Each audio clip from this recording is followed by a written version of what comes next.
Greetings, everyone. Welcome to my channel. I'm Tanisha Ali, and today I wanted to talk briefly about day 5 of my water fast. It is the morning, and so I'm just getting started. And for those of you who are following the journey, yesterday, day 4, as you know, had a hiccup in the morning with a very low blood sugar level reading. And I mentioned briefly that I've had some issues here and there with hypoglycemia over the years, but it's very intermittent, and I can typically tell when something else is going on. So I talk more about that in the day 4 upload. So that'll be up at the same time as this. I wanted to speak about day 5 because I got back on yesterday, or I continued, and I just, we listen to our bodies. Our bodies have an innate wisdom that we need to listen to. And the more clear our bodies become in terms of intoxicants, toxic environment, and all of the other stuff that we do to pollute these temples, toxic emotions, and just so many other things, the more we clear those things, the more we can become in tune with and listen to our bodies. And the more we do that, the greater the degree of confidence I believe that we can have in these self-healing machines and our ability to navigate our health journey based upon the feedback we get from our bodies. So I always encourage anyone to listen to your body. There's no one particular diet for everyone. There's no one particular set of life experiences that anyone needs to have. You need to do what feels good and has you to vibrate at the highest levels possible. So last night, it was about 8, I realized I was back into ketosis again. So I knew I was burning fat again, which was wonderful because I wanted to continue the journey. I'm not hungry anymore. And if it's not about the hunger, I can continue the journey. And my goal is 15 days or 10 days or 5 days. And I plan to listen to my body accordingly. So at any particular time that I feel that I've had enough, I'm just going to adjust that particular objective. But I really wanted to continue, and I was sad to think that, gosh, my sugar level is going to interfere with my ability to continue on this. So I continued to check it into the evening, and it was resting in the low 80s, and then it came down into the 70s, which is where it usually is. So I said, okay, if I can make it through the night and awaken in the morning still at a reasonable level, I have a chance of at the very least, being able to push the fast until the afternoon. That way, if I have to shift into an intermittent fast, I can do that, or I can continue at least another day or half of a day, depending upon what the measurements are in all of the areas. So when I awakened and checked my blood pressure, my ketones, I'm still in ketosis. Blood pressure was 95, I think, over 75, or then it was the second time it was 100 over I believe 75. It's a little higher than yesterday. And blood sugar levels still holding, no hunger. I'm feeling very much at peace today.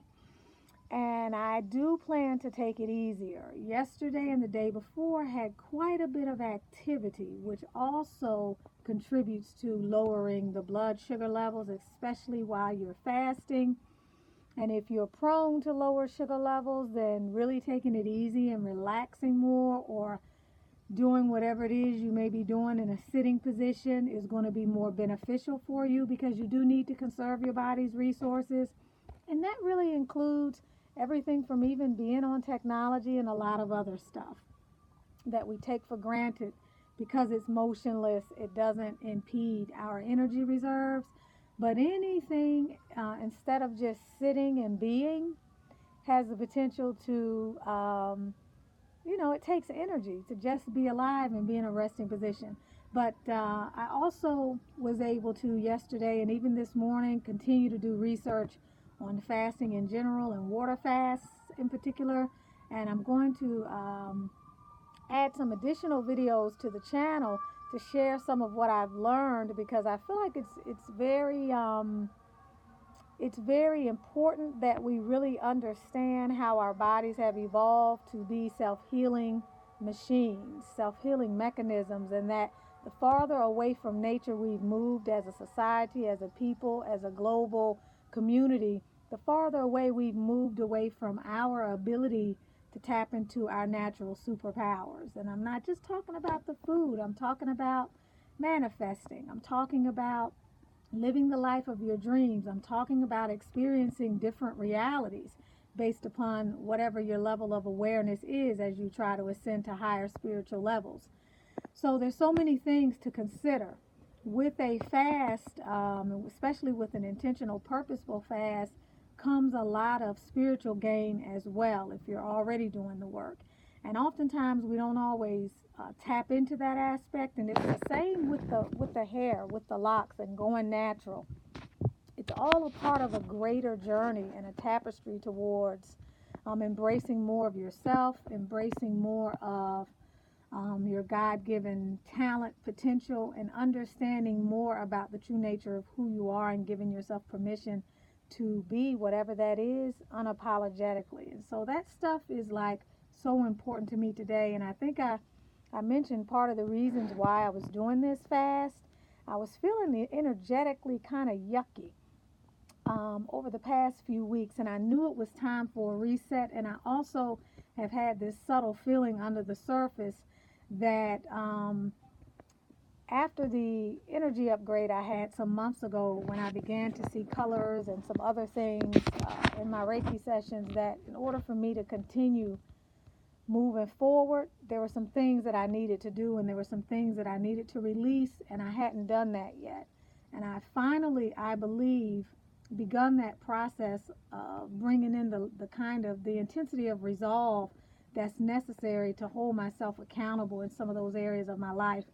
And it's interesting because right into day 3, I really started feeling more like me. Today I feel phenomenal. I feel a greater sense of resolve in those areas of my life that I'm working on physically, emotionally, mentally, spiritually. And I feel like I'm not looking back. Like some of the things that have challenged me in my life, some of the ways that I've let myself down, I'm not looking back anymore. I think I've had enough, and I'm ready to really go to the next level. And the fast is a part of that. And I know it's not going to be easy, and I may feel differently as I sit down to a pizza 3 weeks from now, if that happens. But I know that this is a part of that wider journey, and I know that I'm always learning. And so I feel really good about that. I feel a heightened sense of peace and tranquility today that I just really can't explain. So anyway, the challenge today, or the I don't know what you want to call it, but the thing that I wanted to remain hyper alert to are my sugar levels. And so far they seem well. I was in the 70s this morning. I forgot to bring my monitor out here so that I could share with you the readings, but I did one before coming outside, and I've gone up into the 90s. I'm at 91, which is wonderful for me because all I've done was do some deep breathing and relax more, move around less, and just experience this sort of mild euphoria that I'm experiencing this morning. Part of it is because I'm feeling as though I may be able to continue the fast, at least for the duration of today. I'm feeling better physically. My hip is feeling better. I'm experiencing something with my gums, which I'm going to allow that to play out because I've heard that as the water shrinks away from your gums, they begin to heal and things begin to sort of retract. And over the long term, there's a sort of resetting of the teeth that can take place. But oftentimes there's some detoxification that happens. And so some of the symptoms that I may be experiencing with some mild bleeding from my gums is evidence of that. So I want to see how that continues to play out, because I don't know if you watched one of my other videos. I did a 3-week fast about 3-4 years ago, the summer that I did my first healing retreat for women. It was inspired by the spiritual space that I was in during that fast, and At that time, each morning I had a thick film of sort of a slimy matter that came out of my mouth after about the first week and a half, and my body experienced some tremendous healing. I dropped some weight, my skin cleared up, I was very vibrant, but I was also very not grounded. At that time, I didn't realize the importance of grounding when you're doing that level of spiritual work. I was also doing a lot of meditating and just some other stuff. So, back to today, I'm feeling good. I'm in the 90s with my blood sugar level. I'm in ketosis. And today is a day where I'm going to take it easy. If a reading comes in, or I have to do something, or run into the office, or do something distance, I'm going to keep it light. I've closed my calendar for today. Sometimes things will still come in via call, but my intention is to have a fairly relaxed weekend and use that to support myself. I'm also wondering if this sugar level may taper off after a few days, because I lasted 3 days before I had an issue with it, or I'm wondering if my body is adjusting in some way that is imperceptible to me, because I've also heard that long-term water fasting is a way to resolve hypoglycemia and diabetes, and they've done studies, and there have been many men who they've studied who after 5 to 10 days were able to discontinue their insulin, and just a host of other benefits as we allow our bodies to do what they're designed to do naturally. So I'm definitely not afraid, and I feel that for those of us who are ready for this, or who are on the fence about it, it's something that you can do fairly safely, provided you know your body, listen to your body, have various meters to get certain measurements, whether it's blood pressure, or whether it's your blood glucose levels, or whatever it is, and you monitor yourself and you listen to your body. But I also feel that it takes a certain mindset and a certain consciousness to embrace this sort of thing. It's not for everybody. You have to be in a certain space. I would have thought something like this was insane some years ago, maybe even less than a year ago. I wouldn't have seen myself doing that, but I wasn't in the same energy space and in the same pace of growth that I am now either. So it is something that you definitely have to be ready for, and you can often want to sort of prepare yourself for the increase of naysayers, or people who don't think it's a wise thing for you to do. Like I mentioned before, I kind of laughed. There is no commercial incentive. It is free, and so you can't expect this to be something that's going to be supported by conventional wisdom and the traditional practitioners who want us to continue to eat. And I was laughing a day or so ago as I was talking to my husband, because I remember when one of my students called me from the hospital the day after being admitted with some unusual symptoms she was having. She was diagnosed with diabetes type 1, and she was eating while we were on the phone, and she was at the hospital. I said, "What are you eating?" And when she explained to me that she was eating pudding, french fries, and some other items on her plate that were a part of the hospital menu, I just said, my goodness, we've gotten to the point today where we are telling people that there's no harm in eating this way, even if you already have insulin resistance. And we're okay with people eating 2, 3, 4 times a day, up to 17 times a day in terms of digestive events. Because a digestive event is anything that you put in your mouth that requires your digestive processes to initiate. We're okay with that.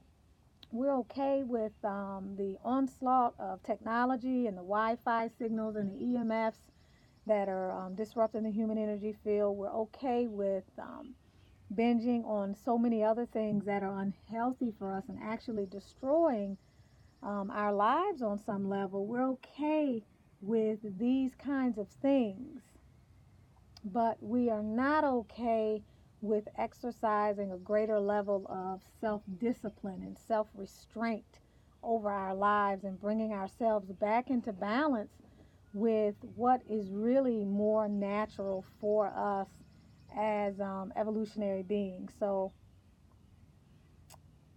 you will get some doubt, and you will find that there are some people who may not necessarily support you, but that's okay, because like I say, we don't have to judge. We just need to accept that everybody is where they are, just like you are where you are.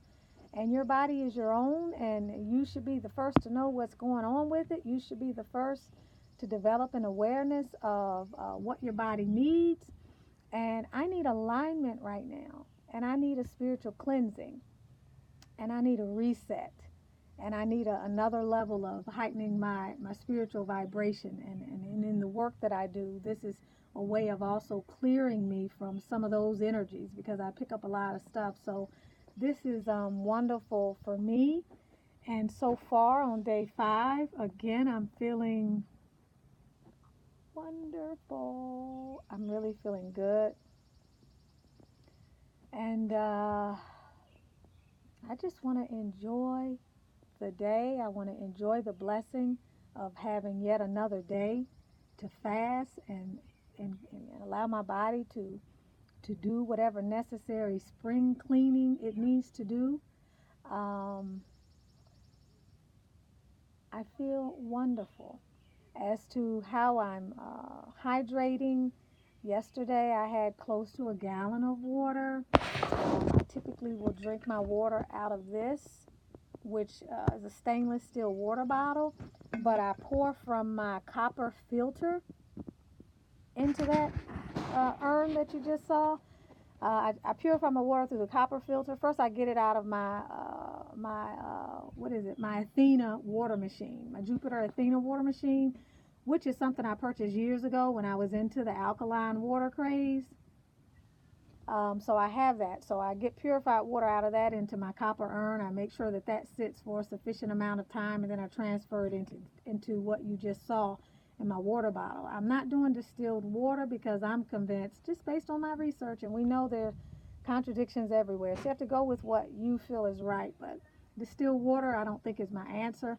I'd rather spring water, so I'm considering going up to the state park about an hour from here and taking some huge gallons, 5-gallon coolers and so forth, up there to gather some water from the running water sources, because whenever we go to the mountains, we always do that, and the water is just amazing. It feels lighter, and spring water is really ideal for your fast, and I want to give my body the benefit of the best possible water, so I'm thinking about doing that.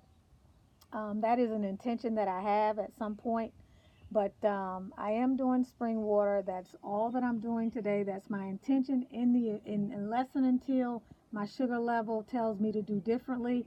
I am feeling super wonderful for day 5 and going to continue in this space. At some point, I will definitely transition over to intermittent fasting, but I know when I do that, I'll experience the initial hunger until my body gets used to that. Hopefully, if you have any questions, comments, or if you want to like the channel, please do so. If you've had an experience with fasting of any type, some of us fast, they have already are doing the intermittent fasting. Some people are bold enough to try the dry fasting. Other people fast during the months of Ramadan or during Yom Kippur or other times of the year based on their religious and spiritual traditions. Whatever you've experienced that you feel was for the good, please be willing to share that. Also, my pants are fitting looser today, which is kind of nice. Considering that's a secondary benefit. They're fitting looser today, and I'm still at 5 pounds, which is good for me so far for going into my 5th day. And I'm sure I'm releasing lots of water. I'm going to the bathroom a lot, so my bladder is really experiencing its share of it's being exercised. So I hope that you have a wonderful, prosperous day, and I hope that you'll continue to come back to see what this journey is like, or to see maybe what else I'm finding out about this fasting in general, in terms of some of the facts that are related to it, and potentially maybe even some of the research that actually supports it. If you want to hear more about the spiritual journey and the spiritual aspects of what I do, then make sure you subscribe to the Butterfly Transformations channel. on YouTube. It's Butterfly Transformations, because that channel is geared towards the spiritual journey, although I do believe this is a spiritual journey, and I want to begin to talk more about this, because I really believe that those of us who choose locks, even though we may do it initially for cosmetic reasons, it ends up becoming a very spiritual journey. And if you embrace that, and if you intentionally and purposefully go down that road, you will find that the benefits of this journey also are really amazing and transformational. So have a beautiful day. Rest in the knowledge that you are created as a divine being, and you are truly not only magnificent, but magical and divine. You are with Tanisha Ali. I hope you have a lovely, light-filled, peaceful, and productive afternoon. Bye.